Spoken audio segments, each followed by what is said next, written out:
What is going on, everybody? Welcome back into TTP Sports. And the Phillies just can't let us be happy for more than 2 days, apparently, as the offense once again goes quiet in Game 2 here against the Pittsburgh Pirates. Phillies, they're back at 500, basically been hovering around that point for the past week or so, for the past couple of series or so. They're 7-7. A series I believe you need to win. Now you need to win the last two, and your offense needs to be way better. They got extra base hits tonight. They just weren't, getting hits in rapid succession. And when there was a chance to actually make the game interesting and come back into the game, you had some terrible at-bats. Bryce Harper got robbed a couple of times tonight. He had some good rips. He had basically a warning track shot to dead center field that died right at the fence. And then he got robbed with no outs and 2 runners on in right field. So if that catch doesn't happen, maybe, you score more in that 8th inning and maybe more stuff happens. But, Brandon Marsh goes down with a very, bad at bat with bases loaded, 2 outs in the bottom of the 8th inning, after JT, after Alec Bohm walk in a row. It could have been interesting. But you were the responsible reason why you were even down to begin with, because my personal opinion, I don't think the Pirates deserved to win this game. Probably shouldn't say it like that. I think you deserve to lose this game. I think that's the more rightful thing to say. I think the Phillies deserved to win this game. The Pirates didn't win this game. You lost this game because there were many factors, especially in the beginning stages of the game, where it probably could have gone a completely different direction if, defensively, you didn't fuck up. So that's stated right there. Christopher Sanchez really didn't recover after a very dominant top of the first inning. He was very good in the top of the first inning, and just didn't seem to find any rhythm ever since. Top of the second inning, when the Pirates do score that run, all of that could have been avoided if Christopher Sanchez just managed to control a grounder that was hit right back to him. He just bobbled and bobbled and bobbled, hot potatoed it. And then that leads to him walking the bases loaded, and then walking in the next batter with the bases loaded in order to get that run to score. He gets out of another jam the very next inning, but then, he allows a couple of more base runners, and then once again your defense comes back to haunt you after basically, Trey Turner slips at shortstop on a simple ground ball. I'm not sure what happened there. I'm assuming his feet just didn't gain traction on the dirt there, and he just slipped, and he missed the ball, which allowed another run to score, which sucks in that process as well. It just completely does. There was another situation in this game where Whit Merrifield couldn't come up with a catch, and there was also another situation. I believe Christopher Sanchez had 2 errors in this game, if I'm not mistaken. I think both errors were charged to Christopher Sanchez. In that top of the second inning, where he couldn't basically gather that ground ball right back at him, and in the top of the 4th inning, that was the situation where Trey Turner couldn't come up with that ball, where he slipped at shortstop. It was just a very fucking weird day. It was. Ruined the debut of the City Connect jerseys, regardless of what people think about them. It's just that. It's, I understand regardless of, the errors in the defense, the Pirates were still only winning like 2-0, 3-0 at that point. You got shut down by Bailey Falter. That's the bottom line there. Bailey fucking Falter. He goes 5 innings and only allows 1 earned run. And that 1 earned run was because of a swinging bunt by Bryson Stott. It's got to be way better. It's got to be way better. It just can't happen like that, man. You got to be way better offensively. Because bottom of the 5th inning, Bohm flies out, then Marsh gets a double. Then Nick Castellanos grounds out, which allows Marsh to go to third, but then Stott gets that swinging bunt, and he makes it a 2-1 ball game.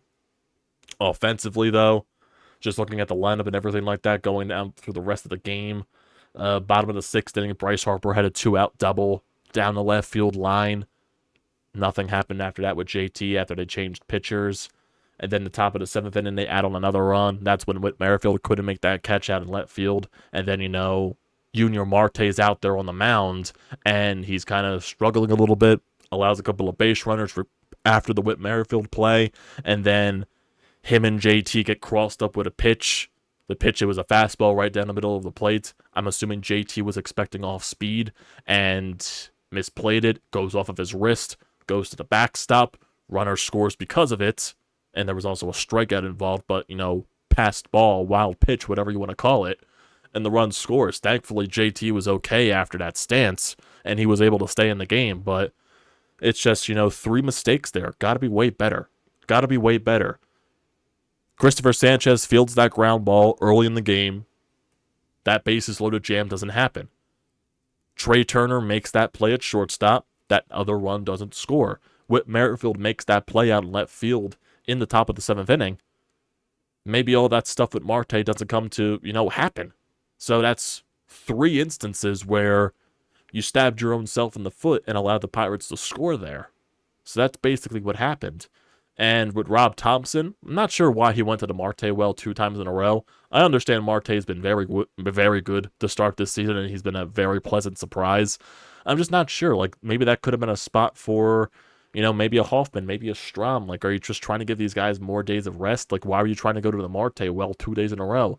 I feel like he's a guy that you can only use in spurts just because his stuff is so out of control. And I'm not trying to knock Marte here, but, got to play baby steps with this thing. And Marte clearly was not the same in control as he was yesterday, because he was nasty last night, and tonight he just wasn't that. So I'm not sure how that's going to work for the next couple of games. Obviously, he's probably not going to be available tomorrow, and I'm assuming the rest of the bullpen will be available tomorrow, because I believe it was just Marte and Pinto out of the bullpen. So we'll see how it goes from there. Offensively, man, is it just going to be like this for the first two months, month and a half, where we're just hovering around 500? Yeah, technically it is a better start than what you had the last 2 seasons, but still not good enough. Still not good enough. Your pitching is finding ways to keep you involved in games, but, sometimes your pitching is going to allow runs, and sometimes your defense is not going to hold up, and sometimes that's going to cost you, regardless if it's on the pitching or not.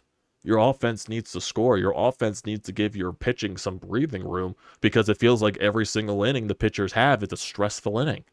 It's, you got to have, keep your team involved. You got to have a shutdown inning. You got to, limit the damage.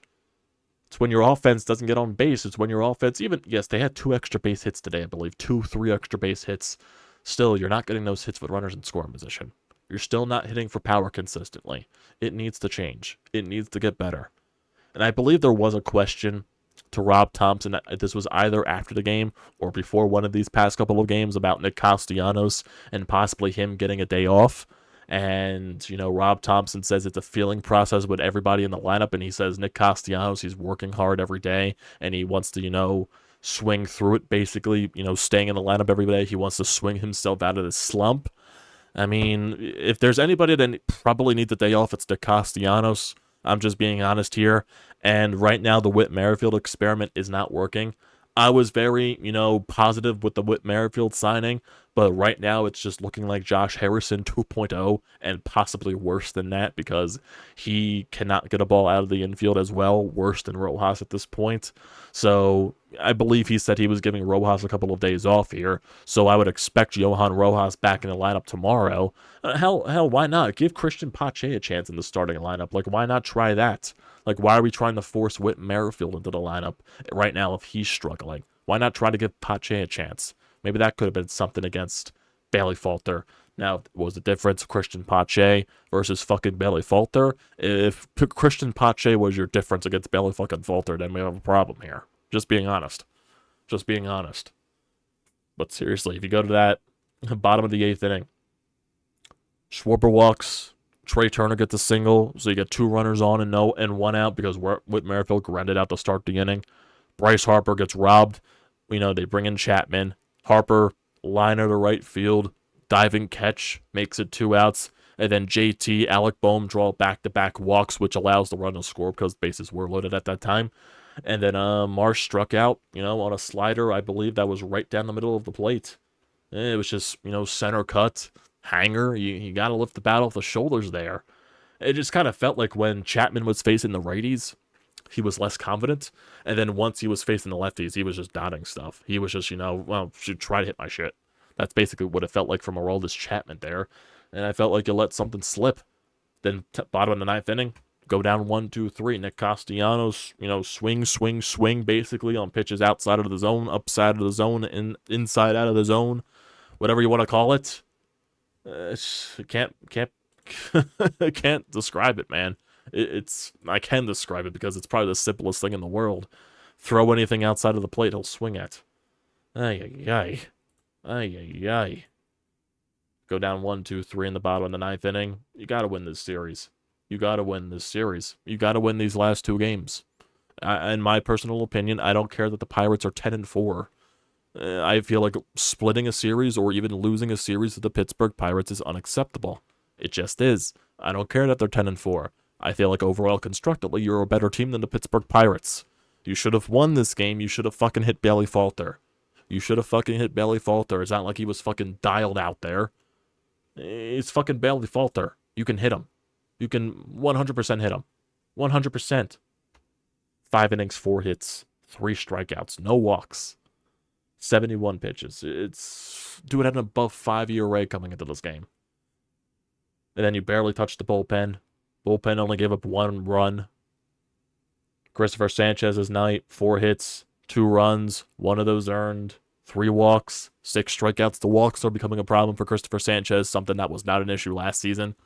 So he definitely needs to improve. He 100% does, because his best inning was the top of the first inning, and then he really didn't recover from there, in my honest opinion. He did get out of a jam or two. He did limit damage, but he needs to be way better. Needs to be way better. And especially with the way the offense is, the pitching basically has to be perfect. It's got to be perfect right now, because your offense isn't holding up. The other end of the bargain. It's got to be way better. And I really hope that this isn't the case, that, Christopher Sanchez is this year's version of last year's Bailey Falter, to where Bailey Falter in 2022 was very huge for you down the stretch in that rotation, basically saving your rotation, and was a very helpful pitcher for you down the stretch getting into that 2022 playoff run. And then, you would think going into last year that Bailey Falter earned a rotation spot, and then once his spot came up in the rotation, he just wasn't good. And then he eventually got sent down, and he eventually got traded, and Christopher Sanchez took that spot and ran with it. Is Christopher Sanchez going to turn into this year's version of Bailey Falter, to where he had success last season? Now the league's adjusting to him. They got the film on him. They got the footage on him. Now it's up to him to readjust. Is that going to be the case? We'll see. We'll see. I think Christopher Sanchez is a way better pitcher than Bailey Falter is.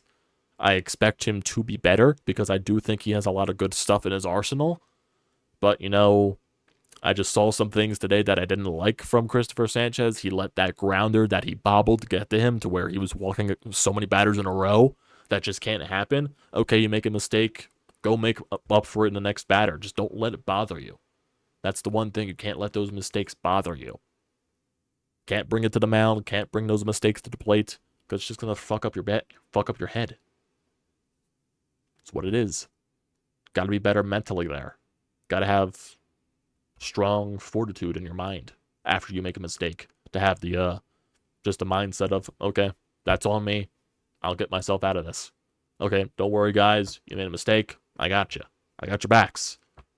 It's not what you're doing. It's not what you were doing in those specific scenarios. Lineup today, it's 7 hits. Kyle Schwarber 1 for 3, the singles machine, 1 walk as well, 2 strikeouts. Mr. Singles, Kyle Schwarber. It was a fun gag, for the first couple of series. Schwarber needs to get going. And yeah, will Kyle Schwarber go once the weather clock turns to June? Probably. But, I need more power from Kyle Schwarber. Trey Turner, 1 for 4. Bryce Harper, okay, he had a couple of hits today. He went 2 for 4. He got robbed, the one ball that died right at the center field wall. Maybe hit the weight room. Maybe. And a little bit of unluckiness. JT Realmuto 0 for 3 with a walk. Alec Boehm 0 for 3 with an RBI and a walk.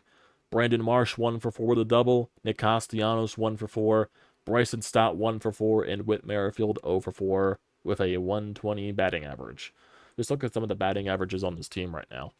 Schwarber 218, Turner 273, which is solid, but it could be way better for Trey Turner. His slugging is 309. His on-base percentage is good, actually, 344. That's very solid. He's not getting the extra base hits, he's just getting singles. That's just what it is with Trey Turner right now. Bryce Harper, 220, 304 on base, 460. There's also something with this team. They're not walking as much, what it feels like. Bryce Harper, Kyle Schwarber, they're not walking as much. Now, will that improve as the season goes along? I think it will, but needs to get better. JT batting 267 with a 327 on base, 400 slugging. Alec Boehm, 250 average, 357 on base, 396 slugging. Brandon Marsh, his numbers are up way on the board. 326 average, 304, 348 on base, 628 slug. So that's an OPS of what, around 980 something, 990 something, or like right shy of just 1 OPS, basically. Nick Castellanos, a 160 average, 250 on base, and a 160 slug. I don't think he has an extra base hit all season. I don't think he's gotten one single extra base hit. That's what's going right now for Nick Castellanos. Bryson Stott, 222 average, 308 on base, and a 311 slug. Whit Merrifield, 120 average, 185 on base, and a 120 slug. Slugging is way down for this team, which should be way better. Should be way better. Some guys' on bases are good. Turner's on base is very solid. Boehm's on base is really good. Marsh's on base is really good. You know, JT's on base is solid. Slugging numbers need to get way better. Runners in scoring position, 1 for 5. 7 runners left on base. Is this just what it's going to be for this first month and a half? Fighting through 500. Offense struggling to get going. Is this just what it's going to be? Is it what it's going to be? I just demand better. I just do. Sorry if I demand better. Sorry if I have aspirations to win a division. Like I said many times in these recaps, this is not my out view on the entire season. It's my out view on the first couple of series to start the year. And I'm not the biggest fan of the product. I'll give you your claps when you deserve it. I'll give you your praise when you deserve it. But I'm going to be critical when you also deserve to be criticized. That's how it goes. That's how it goes. My expectations are very high for this team, as is the rest of the city, as is the rest of the fan base. Right now, you're not living up to those expectations. They'll eventually get us to buy in. They'll eventually get us to go full throttle, because eventually this team will get hot. It's just inevitable at this point, because they've done it the past couple of seasons. You know, I would just like it to be, you know, at the start of the season. That's all. That's all. That's all I ask for. So, we do have a voicemail here on the Anytime Hotline. We can get to that right now. We can get to Sean. Let's see what Sean has to say here, because I'm sure he's not pleased with this Phillies performance. So, let's see what he's got to say. A game as ugly as the City Connect jerseys tonight. Definitely bizarro world. You saw things tonight that you'll probably never see again, especially the ever-popular strikeout broken wrist play. But despite all the goofy shit that went on, to me, it goes back to one thing: the lack of offense. I mean, you faced Bailey Falter. That should have been the remedy for what ails this team at the plate. This team right now can't hit off the tee. Kevin Long is the Phillies version of Rocky Thompson. Like, what he's teaching, what he's preaching isn't being received. The Brandon Marsh at bat in the 8th inning, I thought when you had 2 strikes you were supposed to protect the plate, not stand there and look at it. And in closing, I hate to pinpoint one player in all this ineptitude, but the Whit Merrifield love by Rob Thompson has to stop. I advocated for Merrifield. I thought he was going to be a great addition to this team. He can't hit a ball out of the goddamn infield. I mean, as much as Rojas may suck at the plate, even he is more of an option than Whit Merrifield right now. Terrible performance, but again, the offense is just anemic on a daily basis. I agree. I 100% agree there. Why not give Christian fucking Pache a chance? You know, he's just sitting there on the bench doing nothing. You know, I feel like right now in his career, he's a better hitter than Rojas is. I feel like what he can provide is better than what Merrifield is providing you right now. Why not give Pache a chance? And like, also to your credit, yeah, Rojas right now would be a better bat than Whit Merrifield. At least he can give you that fantastic defense out in the outfield because he probably makes that catch over Whit Merrifield. Hell, Brandon Marsh, if Brandon Marsh was in left field, he would be making that catch. So, yeah, hopefully this isn't a Josh Harrison 2.0, but, it might be worse. It might be worse. I also did praise the Whit Merrifield signing because I thought it was a good utility guy. He understood where he was in his career. He wanted to go to a situation where he could possibly win. And right now, he's not holding his end of the bargain. He just isn't. And yeah, I can't believe you compared Kevin Long and the Rocky Thompson. Oh man, the Phillies offense as anemic as the Flyers power play. What a world. What a world. What a world. I do also think this comes back to that article that I read yesterday, and I also brought up last night's recap, from Matt Gelb, and he was talking basically about, the different approaches from the batting, the lineup and everything like that, what they were trying to preach in the offseason, spring training and everything like that. I think all that amalgamation and all that different talk and all those different philosophies, when you bring in different coaching staffs to work under Kevin Long, like I said yesterday, that's different philosophies, that's different opinions, that's different, ways to tweak things. And there's so many different messages, and you're trying to do so many things at once. That's probably affecting a lot of these batters. That's probably, when you're trying to go into a different style of approach this year, because I believe Rob Thompson also brought it up. They're trying to be selective at the plate, but also be aggressive at the same time. And when I think you're bringing up with some of these batters that are in the lineup that have been in the league for years, like, a Bryce Harper, like a Kyle Schwarber, like a Trey Turner, like a Nick Castellanos, to where, they've been in the league for so long, and now you're just telling them to change their approach that they haven't changed in probably years, an approach that's probably given them so much success in this league, regardless of what we think about Nick Castellanos. But that's probably what's affecting these guys, and they're probably trying to think too much at the plate because they're trying to resolve the problems of what happened last year as to why you got eliminated in the postseason and why you collapsed in the NLCS. I think right now that's going, they're thinking too many things to plate. There's too many things going on in their mind, and they're just trying to find their right pitch. They're trying to be too perfect at the plate. They're trying to do way too many little things that's probably eating them up in their head. And I think that's why we're seeing the at-bats that we're seeing, to where we're seeing that Marsh at-bat. Even though Marsh has been fantastic this year, but that could be an explanation why. Marsh didn't want that pitch, but that pitch happened to go down right in the middle of the plate. I can't explain it to you why you don't want to pitch right down the middle of the plate, but, that's probably something about the philosophy, about selecting your pitch. I couldn't tell you. With Kyle Schwarber, with him and getting singles and all that stuff, is that an approach change for Kyle Schwarber? Trey Turner, is there? There's all a bunch of different things here. Like I said, I do believe it eventually gets better, because this team is way too talented to not get better.